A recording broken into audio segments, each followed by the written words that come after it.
Good morning class, कैसे हैं आप सब। स्वागत करते हैं आपका हम इस सेशन में। आज हम आप लोगों के लिए लेकर आए हैं यूपी बोर्ड कक्षा 11 हिंदी विषय के संस्कृत खंड के अंतर्गत संकलित हिमालय इस पाठ का हिंदी अनुवाद। देखिए, यह संस्कृत खंड का चौथा पाठ है। इसमें हिमालय की विशेषता बताई गई है। तो चलिए देखते हैं इस पाठ का हिंदी अनुवाद। भारत देशस्य सुविस्तृतायाम उत्तरस्यां दिशि स्थितो गिरिः पर्वतराजो हिमालय इति नाम्ना विधीयते जनैः। देखिए, भारत देशस्य यानी भारत देश के सुविस्तृतायाम उत्तरस्याम दिशि। सुविस्तृतायाम का मतलब है भली प्रकार से विस्तृत यानी अति विस्तृत। उत्तरस्याम दिशि यानी उत्तर दिशा में। गिरिः यानी पर्वत, पर्वतराजो यानी पर्वतराज। देखिए, नामना विधीयते को अलग अलग करेंगे तो बनेगा नामना अभिधीयते। नामना यानी नाम से, अभिधीयते यानी पुकारा जाता है, जनई यानी लोगों के द्वारा। तो भारत देशस्य भारत देश के उत्तरस्याम दिशि स्थितो उत्तर दिशा में स्थित सुविस्तृतायाम गिरिः अति विस्तृत पर्वत पर्वतराजो हिमालय इति नामना विधीयते जनैः। जनैः यानी लोगों के द्वारा पर्वतराज हिमालय इस नाम से पुकारा जाता है। यानी भारत देश के उत्तर दिशा में स्थित अति विस्तृत गिरि, अति विस्तृत पर्वत, जनैः यानी लोगों के द्वारा पर्वतराजो हिमालय इति नामना विधीयते, पर्वतराज हिमालय इस नाम से पुकारा जाता है। यानी पर्वतराज हिमालय के नाम से पुकारा जाता है, ऐसा समझें। अस्य महोच्चानि शिखराणि जगतः सर्वानपि पर्वतान जयन्ति। अस्य यानी इसकी, महोच्चानि का मतलब है अत्यंत ऊंची। शिखर बोलते हैं चोटी को। सर्वानपि को अलग अलग करेंगे तो बनेगा सर्वान धन अपि। जयंती यानी जीत लेती है। तो अस्य महोच्चानि शिखराणि, इसकी ऊंची ऊंची चोटियां, जगतः सर्वानपि पर्वतान जयंती, संसार के सारे पर्वतों को जीत लेती हैं, सारे पर्वतों को जीतती हैं। अब इसका मतलब ये है कि चूंकि हिमालय की चोटियां सबसे ऊंची हैं, उनसे ऊंची कोई चोटी नहीं है, तो इसीलिए कह रहे हैं कि ये चोटियां अन्य पर्वतों को जीत लेती हैं। यानी अन्य पर्वत की चोटियां हिमालय पर्वत की चोटियों से छोटी हैं और हिमालय पर्वत की चोटियां बड़ी हैं, तो इसीलिए वो बड़ी हैं तो मानो संसार की अन्य चोटियों को जीत लेती हैं, ऐसा। अतएव लोका एनम पर्वतराजम कथयन्ति। अतएव यानी इसीलिए, लोका यानी संसार में, एनम पर्वतराजम कथयन्ति। एनम यानी इसे, पर्वतराजम यानी पर्वतराज यानी पर्वतों का राजा। तो अतएव लोका एनम पर्वतराजयम कथयन्ति, इसलिए लोग इसे पर्वतराज कहते हैं। यानी ऊपर की लाइन जोड़ेंगे तो अस्य महोच्चानि शिखराणि जगतः सर्वानपि पर्वतान जयन्ति। इसकी ऊंची ऊंची चोटियां, अत्यंत ऊंची चोटियां संसार के पर्वतों को जीतती हैं। अतएव लोका एनम पर्वतराजम कथयन्ति, इसीलिए इसी कारण से लोग इसे पर्वतराज कहते हैं। लोका यानी संसार के लोग। अस्योन्नतानि शिखराणि सदैव हिमैः आच्छादितानि तिष्ठन्ति। देखिए, अस्योन्नतानि को अलग अलग करेंगे तो बनेगा अस्य उन्नतानि। अस्य यानी इसकी, उन्नतानि यानी ऊंची। तो अस्य उन्नतानि शिखराणि, इसकी ऊंची चोटियां, सदैव हिमैः आच्छादितानि तिष्ठन्ति, सदैव बर्फ से आच्छादित रहती हैं। आच्छादित का मतलब होता है ढका रहना। अतएवास्य हिमालय इति हिमगिरिरित्यपि च नाम सुप्रसिद्धम। तो अत यानी इसलिए। देखिए, एवास्य को अलग अलग करेंगे तो बनेगा एव अस्य। देखिए हिमगिरि इत्यपि को अलग अलग करेंगे तो बनेगा हिमगिरि इति अपि, यानी हिमगिरि भी च नाम सुप्रसिद्धम, च यानी और, सुप्रसिद्धम यानी सुप्रसिद्ध। तो अतएव इसीलिए अस्य हिमालय, इसका हिमालय, च को पहले अर्थ लेंगे, और हिमगिरि इति अपि, और हिमगिरि नाम सुप्रसिद्धम, के नाम से भी सुप्रसिद्ध है। देखिए हिमालय को अलग अलग करेंगे तो बनेगा हिम धन आलय, आलय बोलते हैं घर को, हिम यानी बर्फ, तो हिमालय का मतलब हुआ बर्फ का घर, और हिमगिरि बोलते हैं, हिम का मतलब है बर्फ, गिरि यानी पर्वत पहाड़, तो हिमगिरि का मतलब है बर्फ का पहाड़। तो ऊपर की लाइन से एक बार इसको जोड़ते हैं, अस्योन्नतानि शिखराणि सदैव हिमैः आच्छादितानि तिष्ठन्ति, इसकी ऊंची चोटियाँ, इसके ऊंचे शिखर सदैव बर्फ से ढके रहते हैं, सदैव बर्फ से आच्छादित रहते हैं। अतएव अस्य हिमालय इति हिमगिरि इति अपि च नाम सुप्रसिद्धम, इसीलिए यह हिमालय और हिमगिरि नाम से भी प्रसिद्ध है। एवरेस्ट गौरी शंकर प्रभृतीनि अस्य शिखराणि जगति उन्नत तमानि सन्ति। प्रभृतीन का मतलब है आदि इत्यादि, अस्य शिखराणि इसके शिखर, जगत यानी संसार के, उन्नततमानि का मतलब है सबसे ऊंची। तो एवरेस्ट गौरी शंकर प्रभृतीनि, एवरेस्ट गौरी शंकर आदि या एवरेस्ट गौरी शंकर जैसी, अस्य शिखराणि इसकी चोटियाँ, इसके शिखर, जगति उन्नततमानि सन्ति संसार में सबसे ऊंचे हैं, यानी हिमालय की एवरेस्ट, गौरी शंकर आदि जो चोटियाँ हैं ये संसार में सबसे ऊंची हैं। अस्य आदित्यकायां त्रिविष्टप नेपाल भूटान देशाः पूर्ण सत्ता संपन्नाः कश्मीर हिमाचल प्रदेशासम सिक्किम मणिपुर प्रभृतयः भारतीयाः प्रदेशाः सन्ति। देखिए अस्य यानी इसकी, आदित्य काया का मतलब है जो पर्वत का समतल भाग होता है ऊपर वाला, यानी ऊपर की समतल भूमि, और ऊपर के समतल भाग को पठार कहते हैं।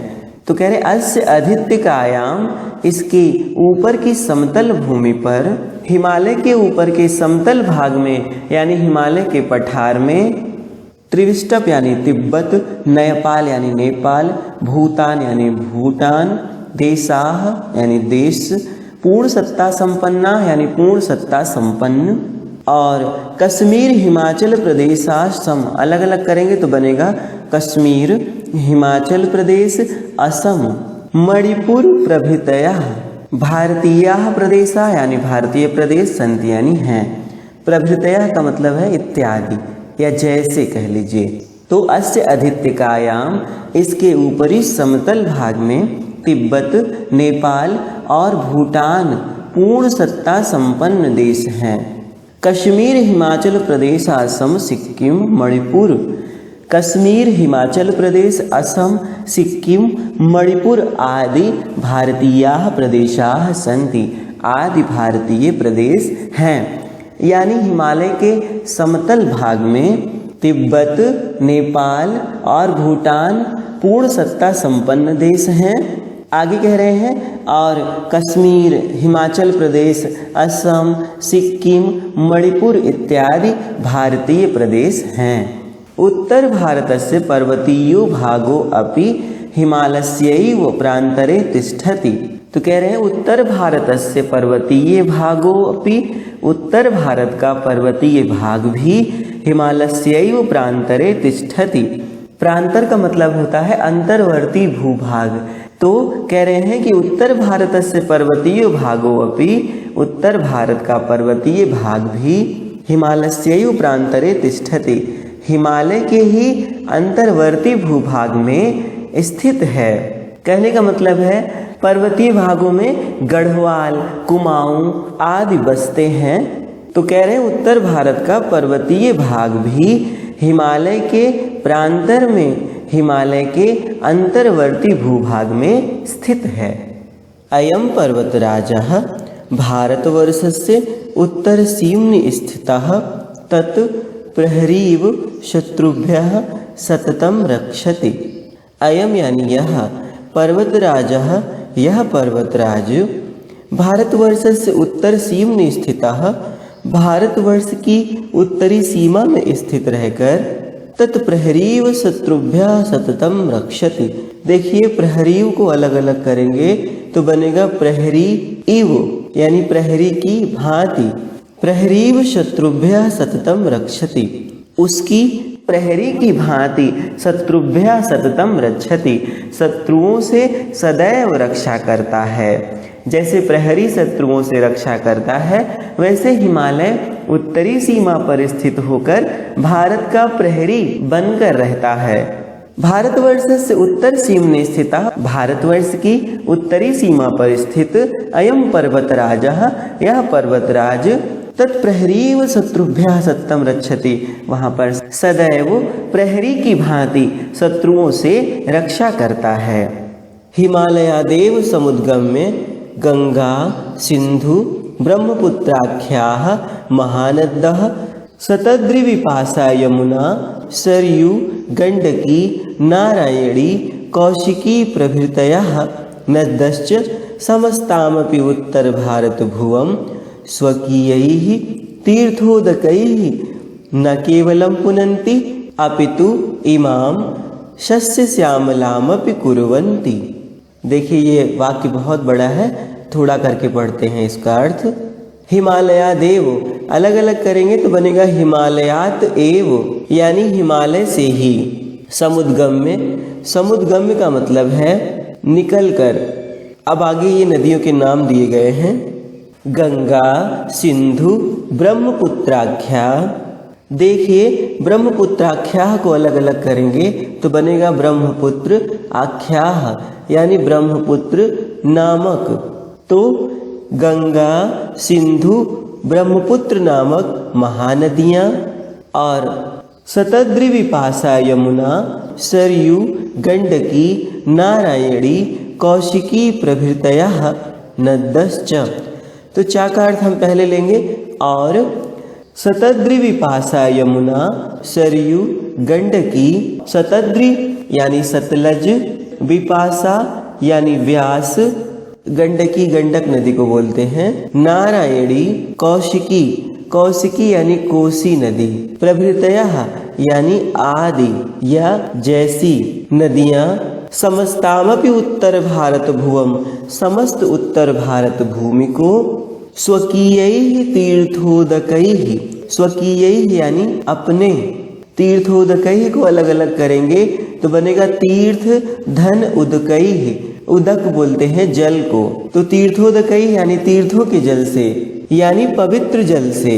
न केवलम पुनन्ति, पुनन्ति यानी पावन करना, पवित्र करना, न केवल पावन करती हैं अपितु बल्कि इमाम शस्य श्यामलामपि कुर्वन्ति, सस्य श्यामलाम अपि को अलग अलग करेंगे तो बनेगा सस्य श्यामलाम अपि।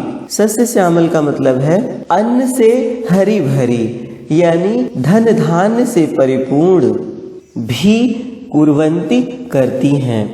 तो कह रहे हैं कि समस्तामपि उत्तर भारत भुवम स्वकीयैः तीर्थोदकैः न केवलम पुनन्ति, समस्त उत्तर भारत भूमि को अपने तीर्थों के जल से, अपने पवित्र जल से न केवल पावन करती हैं, न केवल पवित्र करती हैं, अपितु इमाम सस्य श्यामलामपि कुर्वन्ति, बल्कि इसे यानी उत्तर भारत की भूमि को, सस्य श्यामलामपि अन्न से हरा भरा, फसलों से हरा भरा, धन धान्य से परिपूर्ण, अपि कुर्वन्ति भी करती हैं। एक बार इस लाइन का पुनः अर्थ देखते हैं। हिमालयादेव समुद्गम्य, हिमालय से ही निकलकर, गंगा सिंधु ब्रह्मपुत्राख्याः महानद्यः, गंगा सिंधु ब्रह्मपुत्र नामक महानदियाँ, और जो नद्यश्च का चा है तो ये बनेगा नद्यः च, तो चा का अर्थ हम पहले लेंगे, और शतद्रिविपाशा यमुना सरयू गंडकी नारायणी कौशिकी प्रभृतयः नद्यश्च, समस्तामपि उत्तर भारत भुवम स्वकीयैः तीर्थोदकैः न केवलं पुनन्ति अपितु इमां सस्यश्यामलामपि कुर्वन्ति। शतद्रि विपाशा यमुना सरयू गंडकी नारायणी कौशिकी प्रभृतयः नद्यः च। और शतद्रि यानी सतलज, विपाशा यमुना, सरयू, गंडकी, गंडकी यानी गंडक नदी। देखिए विपाशा का मतलब है व्यास। नारायणी कौशिकी, नारायणी कौशिकी यानी कोसी। प्रभृतयः नद्यः आदि नदियाँ, जैसी नदियाँ। समस्तामपि उत्तर भारत भुवम समस्त उत्तर भारत भूमि को स्वकीयैः तीर्थोदकैः अपने तीर्थों के जल से, अपने पवित्र जल से न केवलम पुनन्ति न केवल पवित्र करती हैं, अपितु इमाम सस्यश्यामलामपि कुर्वन्ति बल्कि इसको धन धान्य से परिपूर्ण भी करती हैं, अन्न से हरा भरा भी करती हैं। इमाम यानी इसे, और इसे का मतलब है उत्तर भारत की भूमि। इस वाक्य का अर्थ एक बार पुनः देखते हैं। हिमालयादेव समुद्गम में हिमालय से ही निकलकर गंगा सिंधु ब्रह्मपुत्राख्याः महानद्यः, गंगा सिंधु ब्रह्मपुत्र नामक महानदियाँ, और शतद्रि यानी सतलज, विपाशा यानी व्यास, यमुना सरयू गंडकी नारायणी कौशिकी यानी कोसी, प्रभृतयः नद्यः जैसी नदियाँ, आदि नदियाँ। समस्तामपि उत्तर भारत भुवम समस्त उत्तर भारत भूमि को यानी उत्तर भारत की समस्त भूमि को स्वकीयैः तीर्थोदकैः न केवलम पुनन्ति अपने तीर्थों के जल से यानी अपने पवित्र जल से न केवल पवित्र करती हैं, अपितु इमाम सस्यश्यामलामपि कुर्वन्ति बल्कि इसे अन्न से हरा भरा भी करती हैं, बल्कि इसे धन धान्य से संपन्न भी करती हैं। सस्य श्यामल का मतलब है हरा भरा। देखिए नदियों के आसपास का क्षेत्र सदैव हरा भरा रहता है क्योंकि पानी वहाँ निरंतर प्राप्त होता रहता है, तो इसीलिए कह रहे हैं कि ये नदियाँ उस क्षेत्र को हरा भरा भी करती हैं। अस्योपत्यकासु सुदीर्घाः वनराजयो विराजन्ते। देखिए अस्योपत्यकासु को अलग अलग करेंगे तो बनेगा अस्य धन उपत्यकासु। देखिए उपत्यकाया का मतलब होता है घाटी यानी पर्वत का निचला वाला भूभाग। तो अस्य उपत्यकासु इसकी तलहटी में, इसकी घाटियों में, सुदीर्घाः वनराजयो विराजन्ते। वनराजया का मतलब है वन समूह, राज्य का मतलब होता है पंक्ति, तो वनराजया का मतलब है वनों की पंक्ति यानी वनों का समूह। विराजन्ते यानी विराजता है, विद्यमान है। तो इसकी घाटियों में, इसकी तलहटी में, सुदीर्घाः यानी अत्यंत विशाल, विस्तृत कह लीजिए, वन राजयो विराजन्ते वन समूह सुशोभित हैं, वन समूह विद्यमान हैं। यत्र विविधाः औषधयो वनस्पतयस्तरवश्च तिष्ठन्ति। यत्र विविधाः जहाँ विभिन्न प्रकार की, अनेक प्रकार की, औषधयो औषधियाँ। देखिए इसे अलग अलग करेंगे तो बनेगा वनस्पतयः तरवः च यानी वनस्पतियाँ और वृक्ष, तिष्ठन्ति यानी स्थित हैं। करें यत्र विविधाः जहाँ अनेक प्रकार की, विविध प्रकार की औषधियों औषधियाँ, वनस्पतयः वनस्पतियाँ, तरवः च और वृक्ष, तिष्ठन्ति यानी हैं, स्थित हैं। इमाः औषधयः जनान् आमयेभ्यो रक्षन्ति।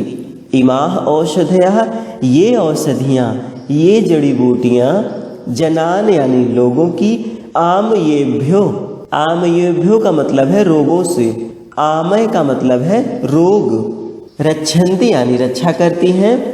तरवश्च आसन्दादि गृहोपकरण निर्माणार्थम प्रयुज्यन्ते।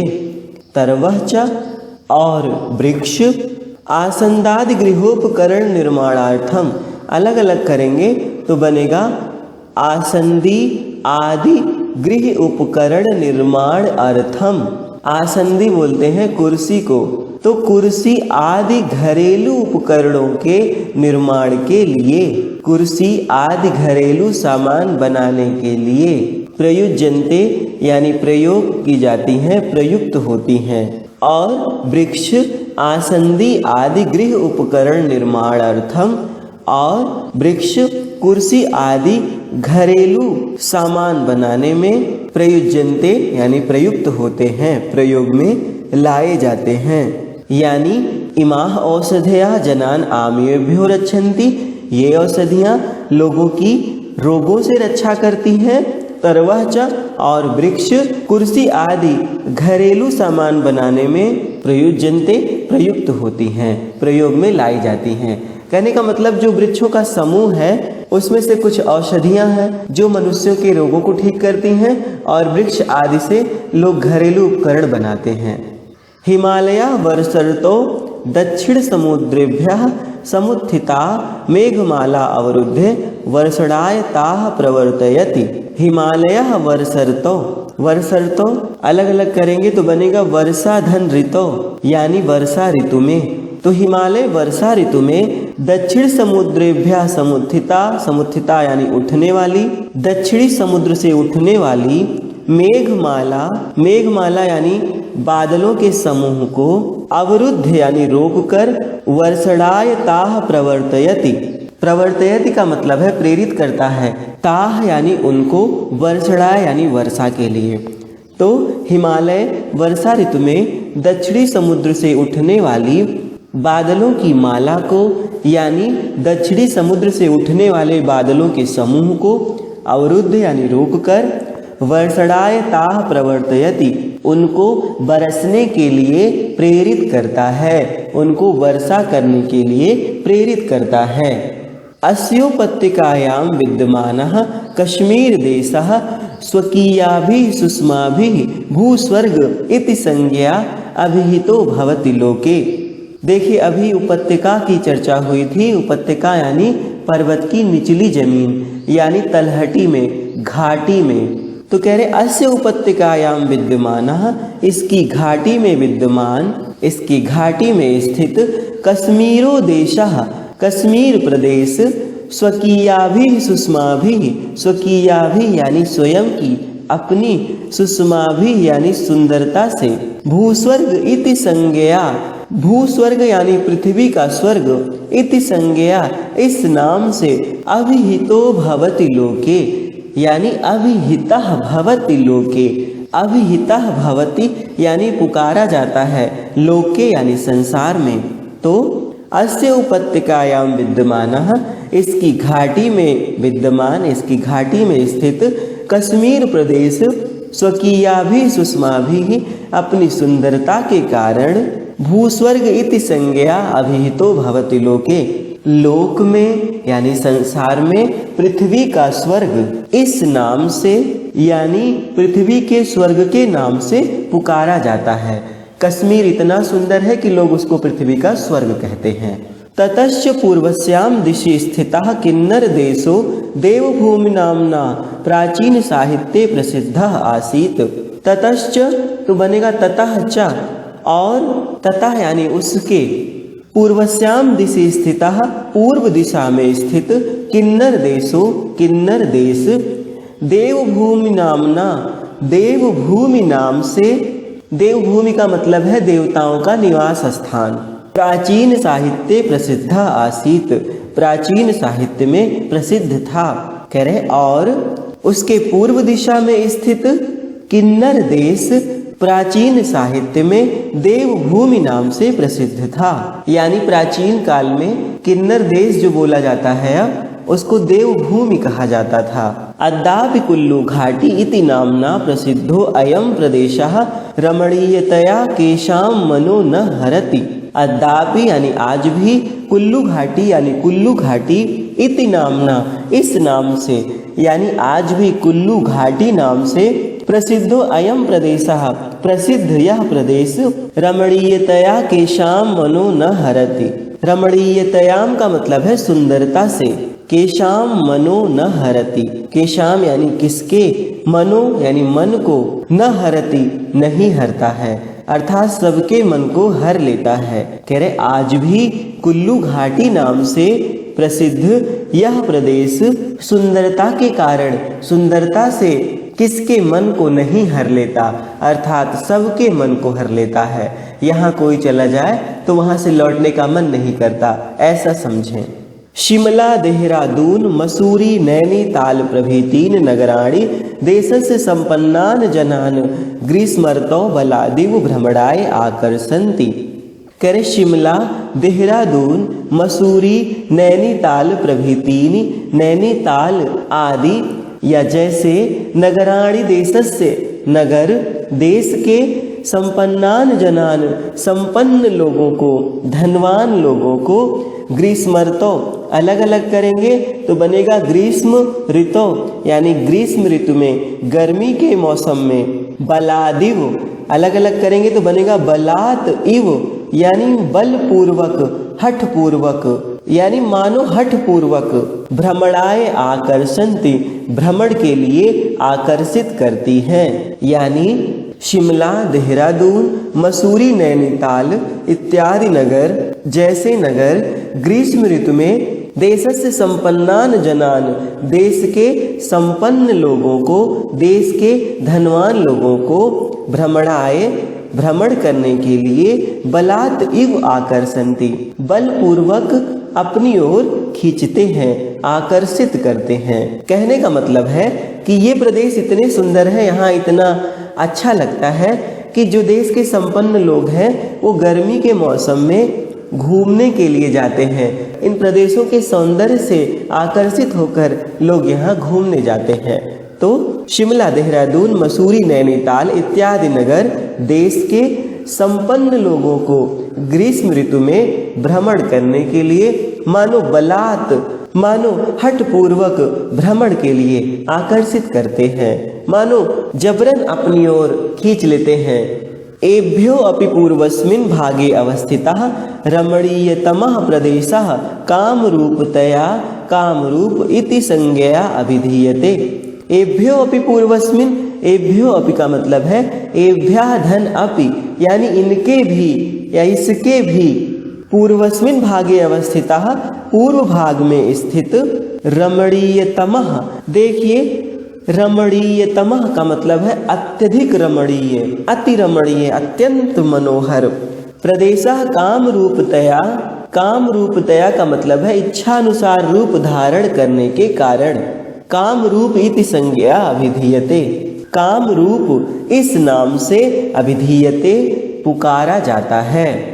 तो कह रहे हैं एभ्यो अपि पूर्वस्मिन् भागे अवस्थितः, इनके भी पूर्वी भाग में स्थित विद्यमान, रमणीयतमः प्रदेशः अत्यंत रमणीय प्रदेश, अत्यंत मनोहर प्रदेश, काम रूपतया यानी इच्छानुसार रूप धारण करने के कारण, काम रूप इति संज्ञा अभिधीयते काम रूप इस नाम से पुकारा जाता है, यानी काम रूप नाम से पुकारा जाता है।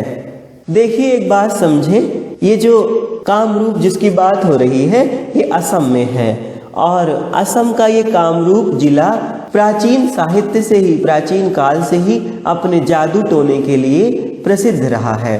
कहते हैं कि यहाँ के तंत्र मंत्र विशेषज्ञ किसी भी व्यक्ति को किसी भी रूप जैसे भेड़, बकरी, सांप आदि में बदल सकते थे।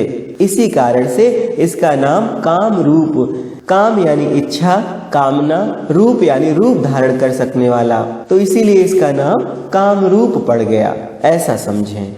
अस्यैव कंदरासु तपस्यन्तः अनेके ऋषयो मुनयश्च पराम सिद्धिं प्राप्तवन्तः। अस्यैव कंदरासु इसकी कंदराओं में, किसकी कंदराओं में? हिमालय की। कंदरा बोलते हैं गुफा को। अस्यैव यानी अस्य धन एव यानी इसकी ही गुफाओं में तपस्यन्तः यानी तप करते हुए, तप करने के कारण, अनेके ऋषियो मुनयश्च अनेक ऋषियों और मुनियों को पराम सिद्धि प्राप्तवन्तः, पराम सिद्धि यानी परम सिद्धि, प्राप्तवन्तः यानी प्राप्त हुई, यानी इसी की गुफाओं में, हिमालय की कंदराओं में ही तप करते हुए अनेक ऋषियों और मुनियों को परम सिद्धि प्राप्त हुई। अनेक ऋषियों और मुनियों ने परम सिद्धि प्राप्त की। अस्य सिद्धिमत्वं विलोक्यै उपहरे गिरीणाम संगमे च नदीनाम धिया विप्रो अजायत। अस्य सिद्धिमत्तम विलोक्यैव, इसकी सिद्धिमत्ता को विलोक्यैव अलग अलग करेंगे तो बनेगा विलोक्य एव, यानी देख कर ही। उपहरे गिरीणाम, उपहरे का मतलब है गुफा में, एकांत स्थान में। गिरीणाम यानी पर्वतों की, तो उपहरे गिरीणाम यानी पर्वतों की गुफा में। संगमे च नदी नाम, और नदियों के संगम पर। धिया विप्रो जायत, धिया यानी बुद्धि से।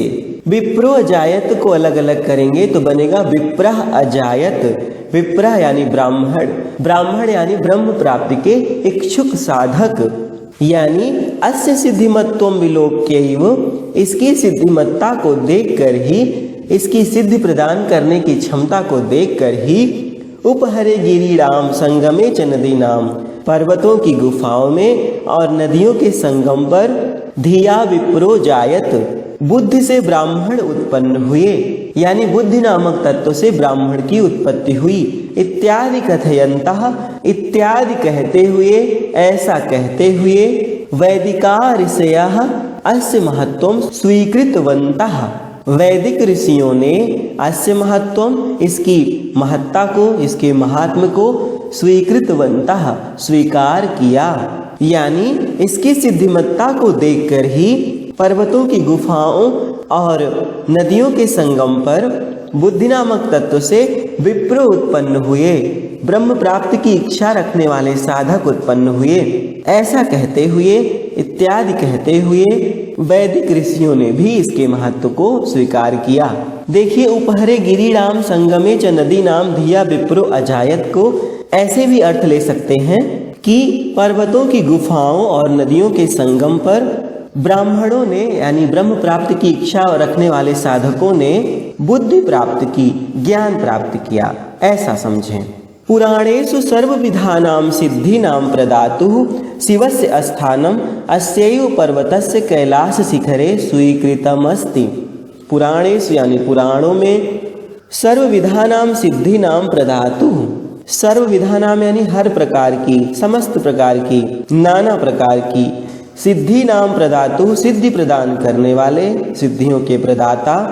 शिवस्य स्थानम, शिव का स्थान।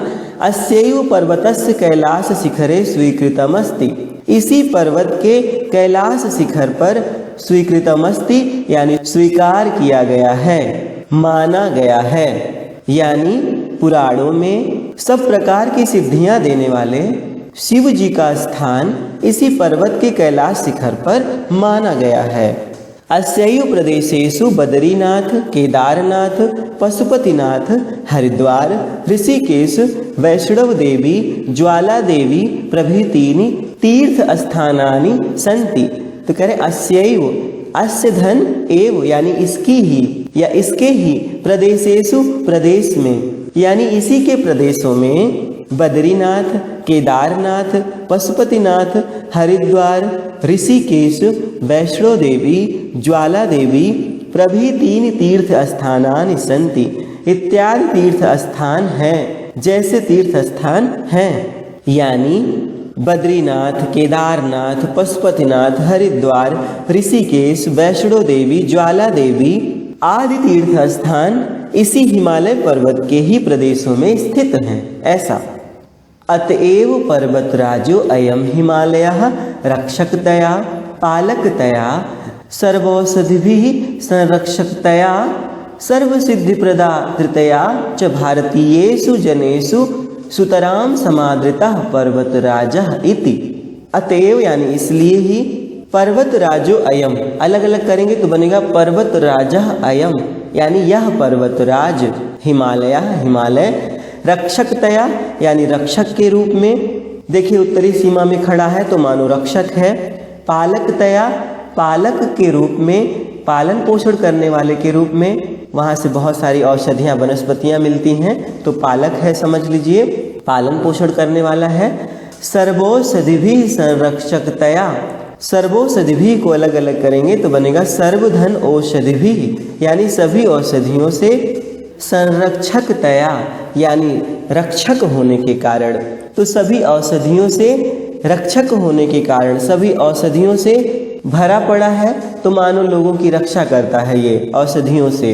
सर्व सिद्धि प्रदातृतया, सब प्रकार की सिद्धियों के प्रदाता होने के कारण, सभी सिद्धियों के प्रदाता होने के कारण, भारतीयेषु जनेषु भारतवासियों में, भारत के लोगों में, सुतराम यानी अत्यधिक, समादृता यानी सम्मानित, पर्वत राजा इति, भारतवासियों में पर्वतराज यानी पर्वतों का राजा इस नाम से अत्यधिक आदर प्राप्त करता है।